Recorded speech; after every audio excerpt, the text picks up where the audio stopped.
Okay, students, this is the third video for Module 6, Computerized Accounting, using QuickBooks Online. Alright, I'm going to close this chart of accounts. I'm going to the reports. So I'm going to select, over here in the menu, I'm going to select reports. And we're going to generate 5 reports. So on page 50, it states that these reports are going to help the business to make sure that they're receiving their payments from their customers in a timely manner, making sure that all deposits are being made in a timely manner. So the first report is the accounts receivable aging summary. So I'm going to go scroll down to who owes you. So these are separated by sections, by types of business. So this would be dealing with customers. So we want this first one, the accounts receivable aging summary. Now again, because we are putting, going back and putting dates prior to the current date, we're going to need to customize this. So I'm going to do custom dates, and I suggest that you do this for your, let's just do all dates there.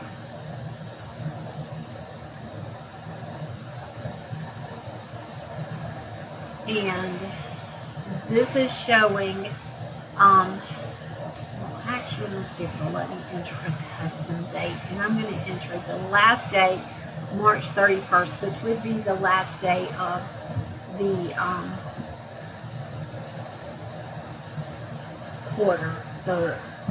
first quarter of year 2024. So I'm going to click Run Report. And this is showing that this customer, in 1 to 30 days, they should be paying the $20,000, or it's actually overdue by 1 to 30 days. Currently due is this $40,000, so it is not past due. So that's what this report is showing. So you're going to take a screenshot of this report. Another option that you have is you could click up here and you could export this to PDF or export it to Excel and save it, and you can submit it that way. So if you prefer to do that with your reports, that's fine. Or you can just take a screenshot and submit your screenshot. Okay, so I'm moving on to the next report, which is the accounts receivable aging detail.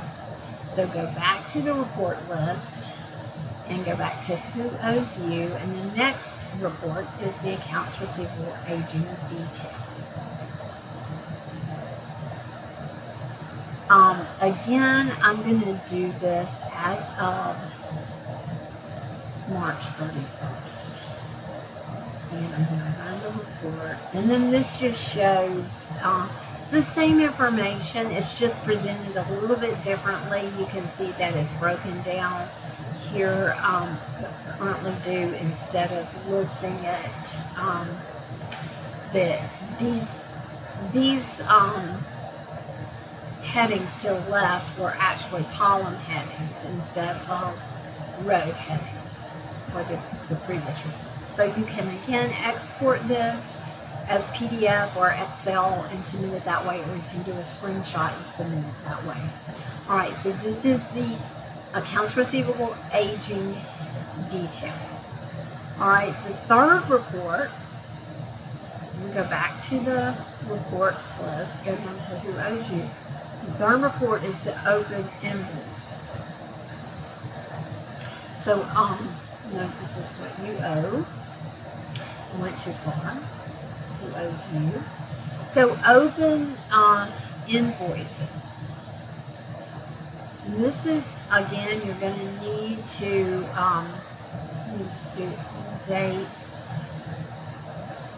You can just select all dates, or you can actually put in a specific day. Alright, this is a list of the invoices that have not been paid. So you have the option to export this. You could print this report, but you're going to need to do a screenshot, export it, and save it. You've got to submit this report for your assignment. Okay, and again, this is the Open Invoices report. Make sure that you select all dates, or, well, if you just use today, you're going to get the same report. All right, that's the third report. The fourth report is the sales by client summary. I'm just going to exit. I'm not going to save that. So for this report, I'm going to use this find, and I'm just going to type in sales, and it'll give me the option. We want the sales by client summary, and it says to use this descending. So I'm going to enter, I'm going to do the January 1st to March 31st for a full quarter, 3 months. Okay, so we want this, well, it doesn't say anything about changing that, but it does say to sort it descending. So you want to sort your sales by client summary in descending order. So these are the sales during that time frame, that 3 months. This is the total of the sales, and it listed by each client is listed separately in the amount of the sales for that period of time. Make sure if you just use I think if you use all dates, you'll be okay there. But if you use today, you may not. So you're going to have to either use all dates or customize your dates to get this report to generate accurate. Okay, so you export this. You can do a screenshot, but just make sure you submit where I know that you've completed this report. Okay, next is and the last one is the sales by product and service summary. We go back to the report, and I'm also just going to use the search and type in sales. And this is the sales by product service summary, not detailed. And again, you're going to have to specify the dates. So I'm going to go back in and use, it takes a little time, but I'm going to put in the dates for the quarter, that January 1st to March 31st. And I'm going to run the report. Now, you can see that this shows the services that were offered, what was the amount of revenue that was received based off of each different type of service. So for designing graphics, it was $50,000, programming and coding $50,000, and for testing $10,000. It gives you a little bit more information, the percentage of sales, and so this would help management to make decisions. If you have a service that's not doing well, maybe you need to advertise it more, or maybe you need to discontinue and focus on the services that are generating more revenue. But the main thing here is I just want you to be able to create and generate this report.